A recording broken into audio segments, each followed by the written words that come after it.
I want you to react to a couple of stats that I pulled out of here.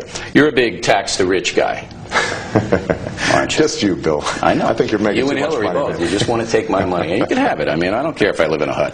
Under President Bush, the federal government derived 20% more revenue than under President Clinton. Did you know that? Well, Did you know that? The economy grew, Bill. It grew, that's right. The economy grew. So under President Bush, of course, the economy grew 19% more than Clinton. See, this is what I'm not getting about you Democrats. No. Hold on a second. 19%. Wait. Bill, hold on a second now. I mean, you know the famous saying about their lies, damn lies, and statistics. Yeah. I mean, you and I we can play a statistics game. I know it's bull. I know it is. So let's be clear on the record, okay. Right? During the Bush administration, there was economic growth, not as fast as during the 1990s, okay, but there was growth during the Bush administration. But what happened was that wages and incomes for ordinary Americans, the guys who watch your show, the guys who you advocate for and you speak for on this show, right? Their wages and incomes did not go up. Why? They went down. You know why? And the reason they went down is because most of the corporate profits and increased productivity went to the top, not just 1%, but the top 1/10%. So let me submit to you that you're wrong. Part of make your argument.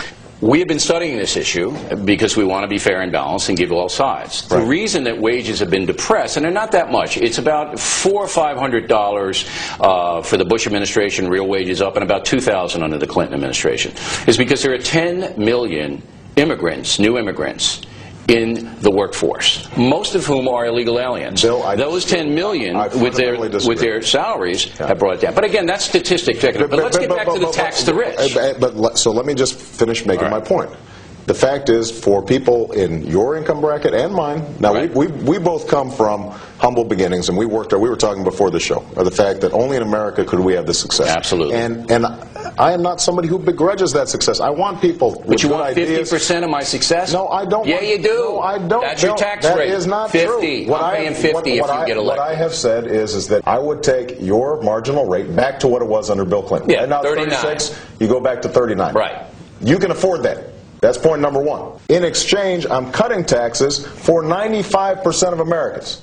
95%. That's swell, but that's class warfare. It's not. 95% is not class warfare. When I'm saying that 95% of the American people are getting a tax break 3 times the amount of tax relief under my plan than John McCain's, and that's not my statistic. Here's where I got a problem. Independent analysts. And it's not all about me, believe me. Go ahead.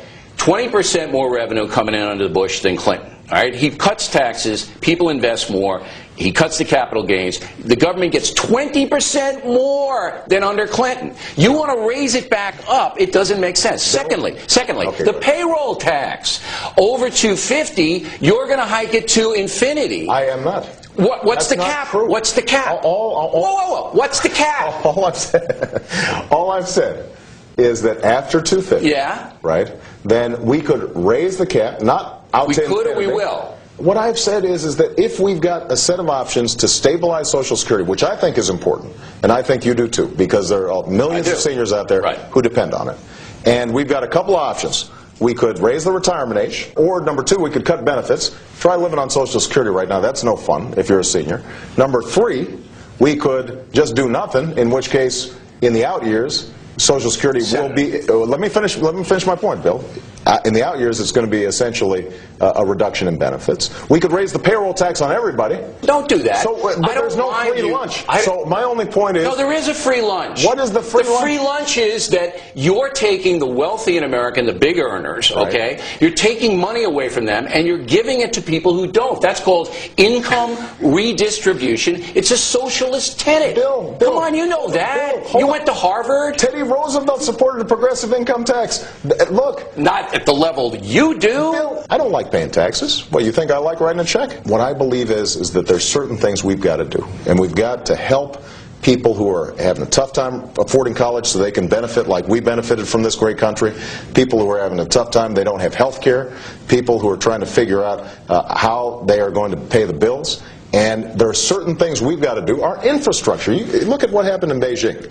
You go to the Olympics, and these folks are building. And we've got sewer lines that are crumbling.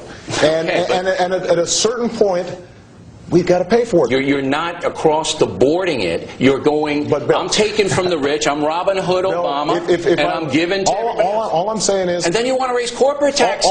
No, I don't. That's not true. You don't want to raise? You're not going to raise corporate taxes? All I'm saying is, if we've got something that we've got to pay for, under George Bush, the debt has gone up $4 trillion, right? So that's a credit card we're taking out on our kids from the Bank of China that they're going to have to pay back. Well, on terror, though, come on. Well, no, that's not true. That has to do, in part, with the Bush tax cuts and no cuts in spending. No, it can't, because Bush tax cuts generated more income. The spending is out of control. The Bush record, the numbers are what they are, $4 trillion. Now, we've got a choice. We can keep on just borrowing and dump it on our kids. That's option number one. Or we can take it from the wealthy and give it to everybody. Or we could have across-the-board tax cuts, tax hikes, what you just talked about. But it's not income redistribution. Well, but the problem is, if I am sitting pretty, and you've got a waitress who is making minimum wage plus tips, and I can afford it and she can't, what's the big deal for me to say I'm going to pay a little bit more? Because that is neighborliness. Listen,